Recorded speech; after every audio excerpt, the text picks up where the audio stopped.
तो गाइस इतनी कंट्रोवर्सी में अटकने के बाद फाइनली स्क्रीम 7 का फर्स्ट ट्रेलर आ चुका है। वैसे ये मूवी 2024-25 में आने वाली थी पर अब ये रिलीज होगी फेब 2026 में। रीजन यही है कि 2 सालों में बहुत कुछ बदल गया। सबसे पहले तो स्क्रीम 5 और 6 के डायरेक्टर्स रेडियो साइलेंस 2023 में लीव कर गए, उनकी जगह लाया गया क्रिस्टोफर लैंडन को हैप्पी डेथ डे वाले। लेकिन इसके बाद मलिसा बरारा को निकाल दिया गया, फिर जेना ओर्टेगा भी निकल गई और आखिर में लैंडन भी एग्जिट कर गए क्योंकि मलिसा को जो निकाला गया उसकी वजह से उन्हें जान से मारने की धमकी मिलने लगी थी, जबकि निकाला स्टूडियो ने था। इस पॉइंट पे ये मूवी पूरी तरह फंस चुकी थी, तब इसे संभाला स्क्रीम मूवीज के ओजी राइटर केविन विलियमसन ने। वो नेव कैम्बेल को मनाकर वापस लेकर आए, जिन्हें पिछली मूवी से निकाल दिया गया था क्योंकि वो अपनी फीस ज्यादा मांग रही थी, जो कि उनकी बनती भी है, पर उनकी फीस बढ़ाने के बजाय स्क्रीम 6 की कहानी को ही बदल दिया गया उन्हें निकाल कर। पर इतना सब करने का कोई फायदा भी नहीं हुआ क्योंकि इवेंचुअली जिस रास्ते पे इस फ्रेंचाइज को चलाना चाह रहे थे वो रास्ता ही खत्म हो गया। लेकिन अब फैन बहुत ज़्यादा हाइप्ड हैं क्योंकि उन्हें उम्मीद है कि अब कुछ ओजी काम होने वाला है, क्योंकि स्क्रीम 7 को डायरेक्ट किया है खुद केविन विलियमसन ने। स्क्रीम फ्रेंचाइज को खड़ा करने के बाद ये पहली स्क्रीम मूवी है जिसे केविन ने डायरेक्ट किया, वो भी नेव कैम्बेल के कहने पर राइटर अब भी गाय ब्यूसिक है जिन्होंने स्क्रीम 5 और 6 लिखी थी, इनके अलावा फाइनल डेस्टिनेशन ब्लड लाइन्स। लेकिन राइटिंग में भी एक हल्का सा चेंज है, अब गाय ब्यूसिक के साथ केविन विलियमसन का भी नाम लिखा हुआ है, यानी कहानी में कुछ चेंजेस तो हुए हैं। अब देखना यह है कि हेल से गुजरने के बाद अब ये फ्रेंचाइज किस रास्ते पर जाने वाली है और इसका हिंट हमें ट्रेलर देख के मिल जाएगा। तो सारी बैक स्टोरी जानने के बाद अब आते हैं ट्रेलर पे। ट्रेलर ओपन होता है मूवी की ओपनिंग दिखाते हुए, और स्क्रीम मूवीज दुनिया भर में फेमस है अपनी ओपनिंग्स की वजह से। इस मामले में कोई और फ्रेंचाइज इसे टक्कर नहीं दे सकती, कुछ ऐसा लेवल इन्होंने सेट किया हुआ है, तो इस ओपनिंग पे भी काफी कुछ निर्भर करेगा।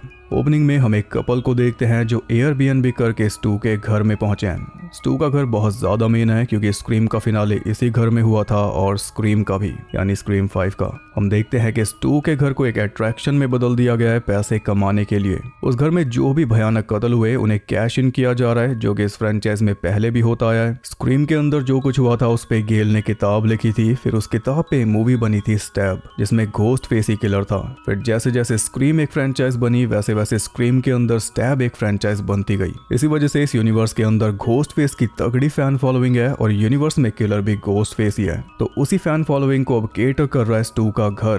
फैंस यहाँ पे आते हैं, फोटोज वगैरह खींचते हैं और एंजॉय करते हैं। घर को उसी हिसाब से रेनोवेट भी किया गया है, बिल्कुल उसी 1996 वाले थीम में, जैसा ये घर ओजी स्क्रीम में दिखाया गया था। स्क्रीम 5 में अलग था अंदर से, इसलिए वापस रिस्टोर किया गया है। घर के अंदर बॉडीज की मार्किंग भी की गई है जहां जहां लाशें पाई गई थी, और दीवारों पे स्टैब मूवीज के पोस्टर्स भी लगे हैं, लेकिन सिर्फ स्टैब 6 तक दिखाई दे रहे हैं। पिछली 2 स्क्रीम मूवीज में स्टैब का यूनिवर्स स्टैब 8 तक पहुंच चुका था, पर यहाँ पे उनके पोस्टर्स मिसिंग है। शायद किसी दूसरी दीवार पर होंगे या फिर पिछली दोनों मूवीज की कुछ चीजों को अवॉइड किया जा रहा है क्योंकि वो रास्ता अब खत्म है। पर इसमें भी एक कैच है, इस दीवार पे हम स्टैब का पोस्टर देख सकते हैं, लेकिन ऐसा भी हो सकता है कि ये स्टैब 7 का पोस्टर हो या 8 का या फिर 9 का, क्योंकि ये थोड़ा मॉडर्न डिजाइन लग रहा है। और जैसे स्क्रीम 5 का नाम स्क्रीम था, वैसे क्या पता स्टैब 7 या 8 या 9 का नाम सिर्फ स्टैब रखा गया हो। कहने का मतलब यह है कि स्क्रीम 5 की घटना पे जो स्टैब मूवी बनी होगी ये उसका पोस्टर है। पोस्टर्स में ही एक और बात कहना चाहता हूँ, ये स्टैब 5 का जो पोस्टर है ये लिटरली स्क्रीम 5 का एंड सीन है, उसे उठा के पोस्टर बना के लगा दिया। जबकि स्टैब मूवीज के पोस्टर्स कुछ अलग ही होते हैं, बल्कि स्क्रीम मूवीज से भी ज्यादा अच्छे पोस्टर्स होते हैं। इतने अच्छे कि स्क्रीम के फैंस इन पोस्टर्स को अपने घरों में लगा के रखते हैं, इनकी कलेक्शन करते हैं बकायदा। पर इन्होंने एक ये तकलीफ भी कम कर दी फैंस की, चेपा चेपी करके, पता नहीं क्यों। खैर, घर के अंदर गेल की वो किताबें भी रखी हुई हैं जिन पे स्टैब मूवीज बनी हैं, जैसे द वुड्सबोरो मर्डर जिस पे स्टैब बनी थी, और हॉलीवुड हॉरर जिस पे स्टैब 3 बनी होगी क्योंकि वो स्क्रीम 3 के इवेंट्स पे लिखी गई थी। और ये तो हो गई डिटेल्स। मेन ओपनिंग में ये चल रहा है कि वो कपल घर को एक्सप्लोर कर रहा है, जिसमें लड़का ही फैन बॉय दिखाई दे रहा है, लड़की तो घबराई हुई है। घर के एक कोने की लाइट ऑन करते ही उन्हें मिल जाता है घोस्ट फेस जो उन पे चाकू तान देता है, लेकिन असल में वो बस एक एनिमेट्रॉनिक पपेट था जिसमें मोशन सेंसर्स लगे हुए थे, इसलिए वो मूवमेंट कर रहा था। पूरी फैन सर्विस। इस एक सीन में भी 2 अलग अलग सीन्स हैं। लड़की लाइट ऑन करती है, घोस्ट फेस पपेट चाकू ऊपर करके जंप स्केयर देता है, फिर लड़की डर के मारे पीछे हट गई होगी तो चाकू नीचे हो गया होगा, फिर लड़का आगे गया होगा तो चाकू फिर से ऊपर हो गया। ऐसे उन्हें पता चला कि इसमें मोशन डिटेक्टर है। लेकिन अगले सीन में हम देख पाते हैं कि लड़की पपेट के सामने खड़ी उसे घूर रही है कि तभी पीछे से असली घोस्ट फेस निकल आता है, और यहाँ वो लड़का दिखाई नहीं दे रहा। तो ऐसा भी हो सकता है कि शायद वो लड़का अपनी गर्लफ्रेंड के साथ प्रैंक कर रहा हो, जिसकी सजा उसे घोस्ट फेस देगा प्रकट होकर, क्योंकि आगे हमें पता चलता है कि घोस्ट फेस सच में आएगा। या फिर ऐसा भी हो सकता है कि लड़का घर में घूम रहा होगा, मोस्ट प्रोबेबली गैरेज में या फिर ऊपर, और घोस्ट फेस ने उसे वहीं पर खत्म कर दिया होगा। या फिर आगे पीछे भी हो सकता है थोड़ा बहुत, क्योंकि ट्रेलर में भी बहुत कुछ आगे पीछे है। खैर उसके बाद घोस्ट फेस पड़ा लड़की के पीछे और उससे बचने के लिए लड़की भागी ऊपर, जो कि रेफरेंस है ओजी स्क्रीम का। उसमें सिडनी ने यही बोला था कि मूवीज में ऐसी बकवास दिखाई जाती है। किलर को देखकर लड़की दरवाजे से बाहर भागने के बजाय सीढ़ियों से ऊपर भाग जाती है, और ऐसा बोलते ही सेम काम उसने खुद किया था वही यहाँ पर हो रहा है। पर यहाँ भी सीन आगे पीछे है। सबसे पहले घोस्ट फेस को लड़की के ऊपर अटैक करते हुए दिखाया गया है, जो कि क्लियरली नीचे नहीं हो रहा बल्कि ऊपर हो रहा है। झूमर से हम पता लगा सकते हैं। इसके बाद चेस सीन दिखाया जाता है, नीचे से ऊपर भागने वाला, और घोस्ट फेस के चेस सीन्स भी बहुत ज्यादा मेन होते हैं इन मूवीज में। चेस जितना थ्रिलिंग उतना ज्यादा मजा, पर ये चेस तो ज्यादा देर चला नहीं। अगले सीन में दोनों ऊपर से नीचे गिर गए, जिसमें घोस्ट फेस तो प्लेन हो गया, लेकिन लड़की झूमर के ऊपर लटक के बच गई। कुछ देर के लिए उसने बचने की बहुत कोशिश की, पर आखिर में हाथ छोड़ गया और वो भी नीचे गिर गई सीधा घोस्ट फेस के ऊपर। और उसे देखकर घोस्ट फेस सीधा होकर लेट गया चाकू ऊपर करके, जिसके चलते लड़की सीधा चाकू के ऊपर गिरी और उसका भी खेल खत्म। इसके बाद क्या हुआ वो हमें एंड में दिखाया गया है, उस पे आगे बात करेंगे। पर फिलहाल ये पता चल गया कि चाकू वाली क्रिएटिव किल्स फिर से वापस आ रही हैं। वही घोस्ट फेस का मेन वेपन है, तो उसे भी और ज्यादा दिखाया जाएगा, जो कि धीरे धीरे कम होता जा रहा था। जब मूवी आ जाएगी तब एकदम अच्छे से बताऊंगा कहाँ कब और कैसे। फिलहाल ये थी ट्रेलर की ओपनिंग, और इसमें एक जगह पर हमें घोस्ट फेस हेलो बोलते हुए सुनाई दिया, काफी अजीब तरीके से, जस्ट उसके अटैक करने से पहले। एक और चीज जो हमने देखी कि घोस्ट फेस बाकी विलन से क्यों अलग है। वो कोई माइकल या जेसन नहीं है जो चेज करते हुए दिखते ही नहीं, बल्कि वो तो किसी को मारने के चक्कर में गिरता पड़ता भी रहता है और कई बार चोटिल भी हो जाता है। यानी अगर कोई पहले से ही प्लानिंग करके रखे या बिना हाथ पैर फुलाए बस सतर्क रहे तो आराम से उसे हरा सकता है, जैसा सिडनी कर भी चुकी है कई बार। तो इसके बाद हम सीधा सिडनी को ही देखते हैं, जो पाइन ग्रोव नाम के टाउन में रह रही है अपने हस्बैंड मार्क और बेटी टेटम के साथ। बेटी का नाम इसने रखा है अपनी बेस्ट फ्रेंड के नाम पर, जो ओजी स्क्रीम में मारी गई थी, और टेटम का भाई डुइन नई स्क्रीम में मारा गया था। टाउन के अंदर सिडनी एक कॉफी शॉप चला रही है द लिटिल लॉटे नाम से। सिडनी के पास उसके होम टाउन वुड्सबोरो से फोन आता है घोस्ट फेस का, जो कि सिडनी की नई लोकेशन भी जानता है और उसकी फैमिली के बारे में भी। हम टेटम की दो बेस्ट फ्रेंड्स को भी देख पाते हैं, और ऐसा ही एक सिमिलर सीन था हैलोवीन में, जिसमें माइकल स्टॉक करता है लड़कियों को। तो क्या पता इसमें घोस्ट फेस कर रहा हो। अब घोस्ट फेस फोन में सिडनी को हेलो बोलता है, जो कि बहुत आइकॉनिक है अगर आप इस फ्रेंचाइज के फैन हो तो।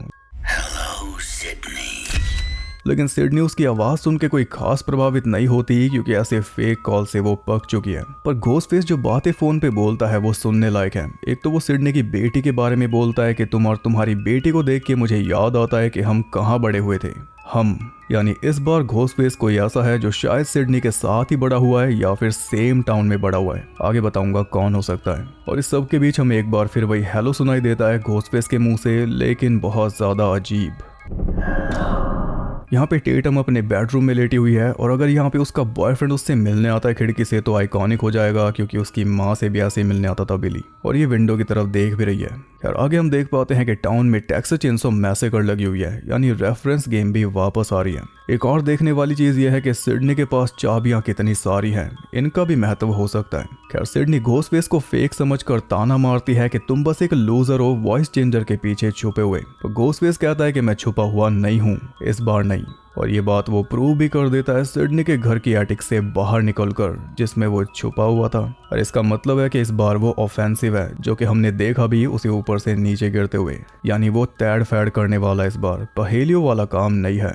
यहाँ पर एटिक से कूदने में भी दो सीन्स दिखाए हैं। ये जो बीच में दूसरा फ्रेम डाला है ये शायद ओपनिंग का हो सकता है, जब घोस्ट फेस ने उस लड़के को मारा होगा। खैर उसने सिडनी को सीधी सीधी वार्निंग भी दे दी है कि इस बार निशाने पर उसकी बेटी है। और सिडनी के पास चाहे जितने भी ऐसे कॉल्स आए वो कोई रिएक्शन नहीं देती, लेकिन अब बात उसकी बेटी की है तो उसे हाइपर होना ही पड़ेगा। वही 2018 वाली हैलोवीन वाला मामला है। आज भी वो मूवी रेलेवेंट है, पर जब हम उस सागा की एंडिंग देखते हैं तो हमें बहुत दुख होता है।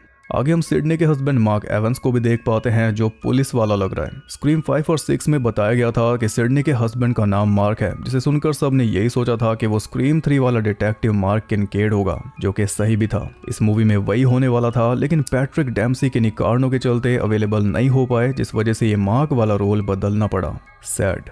अब तक ट्रेलर में काफी कुछ दिखा दिया गया है। कभी सिडनी कैफे में थी, कभी घर में और कभी रात में क्राइम सीन पर। बस एक चीज जो सेम है वो है उसके कपड़े, यानी ये सब कुछ एक ही दिन में हुआ है। घोस्टफेस का कॉल आना और कोई क्राइम होना, लेकिन ये क्राइम सिडनी के घर पे नहीं हुआ। शायद घोस्टफेस ने उसके पड़ोसी के घर में कोई वारदात की है अपनी बात साबित करने के लिए कि इस बार मैं छुप नहीं रहा, या फिर टेटम की दोस्त के घर पे। फिर चिंता में सिडनी मार्क के साथ डिस्कस कर रही है उस कॉल के बारे में, पर मार्क उसे तसल्ली दे रहा होगा कि कुछ नहीं होने वाला, और तभी घोस्टफेस निकल आया उनके घर के एटिक में से। ऐसा हुआ तो बहुत ही एपिक होगा, क्योंकि पड़ोस में कांड करने के बाद भागने के बजाय वो पुलिस वाले के घर में ही बैठा पड़ा है कि कब ये परिवार इकट्ठा हो और कब इन्हें सबक सिखाऊं। ऐसा शॉट स्क्रीम 5 में भी था और वो बहुत फेमस हुआ था। खैर घोस्टफेस ने अटैक कर दिया जिसमें मार्क दिखाई नहीं दे रहा, बस सिडनी और टेटम है। उसमें भी सिडनी घोस्टफेस के मुंह पे बैट मारकर एक सेफ रूम में बंद हो गई टेटम के साथ, जिसके अंदर पूरे घर की सीसीटीवी फुटेज दिखाई दे रही है। रूम भी पूरा सॉलिड है, उसमें घोस्टफेस उनका कुछ नहीं बिगाड़ सकता। लेकिन अगले सीन में हम दोनों माँ बेटी को दीवार के पीछे वाली हॉलो स्पेस में चलते हुए देखते हैं, और तभी घोस्टफेस दीवार में ही चाकू घुसाने लग जाता है। एक बार जब सेफ रूम में चले गए तो ये बाहर क्यों निकले होंगे? या तो ये सीन भी आगे पीछे है कि वो पहले दीवार में छुपे फिर सेफ रूम में गए, या फिर उनका कोई खास बाहर चोटिल होगा जिसके लिए उन्हें ये कदम उठाना पड़ा। शायद मार की चोटिल होगा क्योंकि वो ही नहीं दिख रहा, और अगले सीन में कहीं पे दिखा तो चोटिल। लेकिन अगर सिडनी मार्क को बचाने के लिए सेफ रूम से बाहर निकली तब भी वो अकेली निकलती, ना कि टेटम को साथ लेकर। तो ये सीन भी प्रॉपर उजागर होना बाकी है, मगर इतना तो साफ है कि ये घोस्टफेस की सिडनी के साथ पहली मुलाकात होगी जिसमें वो अपनी बात प्रूव कर देगा कि इस बार वो ऑफेंसिव है। आगे हम शाम का सीन देखते हैं जब पूरा टाउन खाली पड़ा है, सड़कों पे कोई भी नहीं है क्योंकि शायद कर्फ्यू लग गया होगा। पर टेक्सास चेनसो मैसेकर अब भी लगी पड़ी है, वो भी घाटे में, क्योंकि कोई तो आएगा नहीं। हम टेटम को कहते हुए सुनते हैं कि मैं आपकी तरह फाइटर बनना चाहती हूँ, क्योंकि सिडनी उसे कहीं भेज रही होगी सेफ रखने के लिए, लेकिन वो मानेगी नहीं, जिसके चलते घोस्टफेस उसके पीछे लग जाएगा सड़क पे। घर में सेफ रूम है तो बाहर की ही तिगड़म लड़ाई होगी उसने। सिडनी टेटम को ढूंढ रही है और घोस्टफेस टेटम के पीछे लगा है, ये हम देख पाए, लेकिन वो टेटम को सिडनी के सामने ही मारेगा ये हम सुन पाए। और सिडनी ने अपनी छोटी वाली बैडस जैकेट पहन ली है, मतलब काम 25 होने वाला है। अगले सीन में गेल भी आ गई रेड कोट पहनकर, यानी ये भी फुल फॉर्म में है, और यहाँ सिडनी के कपड़ों से पता चल रहा है कि गेल उसी अटैक के बाद आ गई होगी, और अपने साथ वो लाई है चैड और मिंडी को, पिछली 2 मूवीज के बचे हुए आखिरी नए कैरेक्टर्स। आगे हम उन दोनों को एक बार में बैठे हुए देख पाए जहाँ पे घोस्टफेस ने अटैक कर दिया।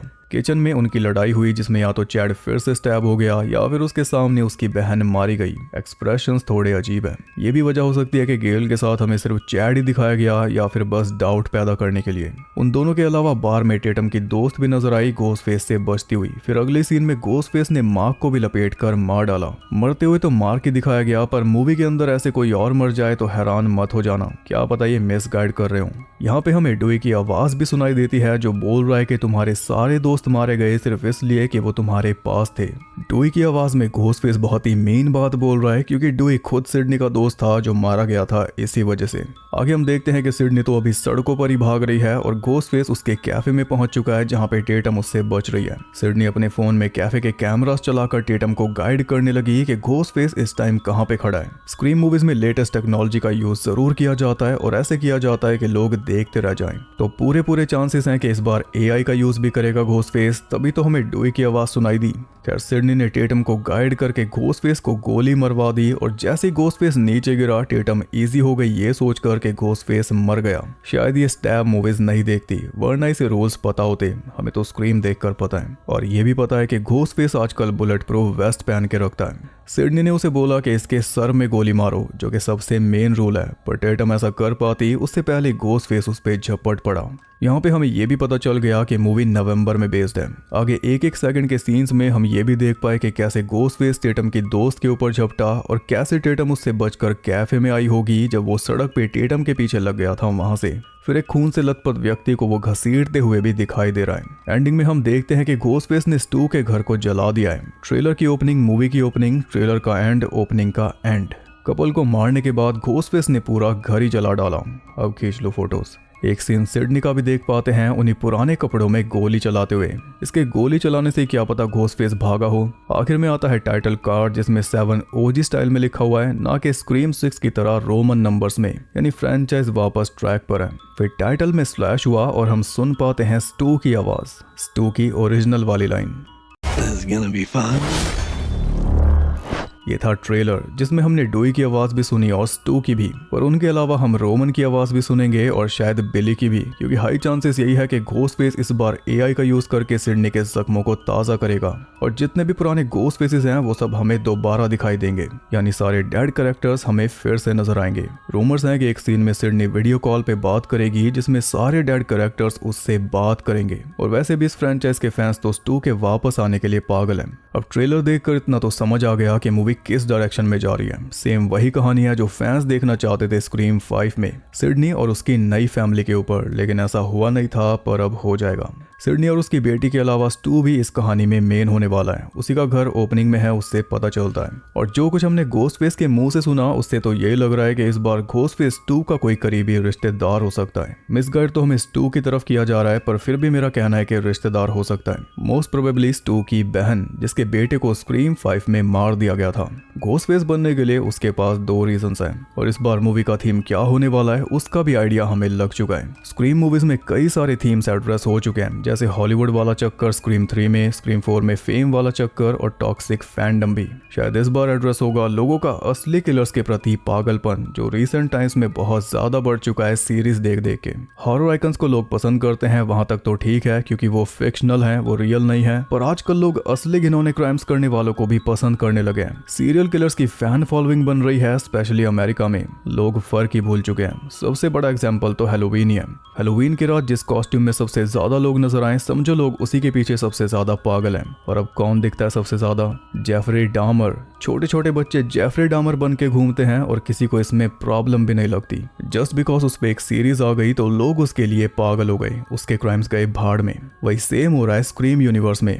घोस्टफेस के ऊपर स्टैब मूवीज आ गई तो लोग उसके असली क्राइम्स के भी दीवाने हो गए। क्राइम सीन्स को ही पैसा कमाने का अड्डा बना दिया, इसलिए घोस्टफेस ने स्टू के घर को जलाया और साफ साफ बोल भी दिया कि मैं सब कुछ जला दूंगा। इस बार स्क्रीम 7 लोगों को फर्क बताने वाली है कि ट्रू क्राइम अलग है और फिक्शन अलग। जिनके साथ वो क्राइम्स हुए हैं उनके करीबी क्या सोचते होंगे ये सब देखकर कि जिसने उनके खास लोगों को मारा उन्हें जनता सेलिब्रेट कर रही है। यही होगा स्टू की बहन का घोस्टफेस बनने का रीजन, ऐसा मुझे लगता है। लेकिन स्टू की बहन किलर ना हो तो ही ठीक है, कोई और सॉलिड रिवील होना चाहिए, तभी मजा आएगा। बाकी अगर ट्रेलर देखकर आपको लग रहा है कि इन्होंने तो सब कुछ ही दिखा दिया तो ऐसा सोचने की गलती मत करना। ये स्क्रीम मूवी है, ट्रेलर में भी सीन आगे पीछे करके दिखाए हैं और अभी तो शायद एक और ट्रेलर आएगा इसका, फिर और चीजें क्लियर होंगी। फिलहाल के लिए इस ट्रेलर में इतना ही था। आपको पूरा आइडिया लग गया होगा कि क्या कुछ एक्सपेक्ट किया जा सकता है, पर मैंने ये वीडियो बहुत ही शॉर्ट ड्यूरेशन में बनाई है तो कई सारी चीजें मुझसे रह भी गई होंगी। तो अगर आपका कोई सवाल है तो कमेंट्स में पूछ सकते हो, डिस्कशन बहुत ज्यादा हो सकती है इस पे। और यहाँ पे भी स्क्रीम के बहुत सारे फैंस हैं तो आपकी पूरी सहायता की जाएगी। अगर आपको वीडियो पसंद आई तो लाइक कर देना, और अगर चाहते हो कि मैं ऐसी और भी ट्रेलर ब्रेकडाउन्स वीडियो लाऊं तो चैनल को सब्सक्राइब करके बेल नोटिफिकेशन को ऑल पर सेट कर लो, ताकि मुझे वीडियो बनाने की मोटिवेशन मिलती रहे और आपको वीडियोस की नोटिफिकेशन। मैं आपसे जल्दी मिलूंगा अगली वीडियो के साथ, तब तक के लिए सबको बाय।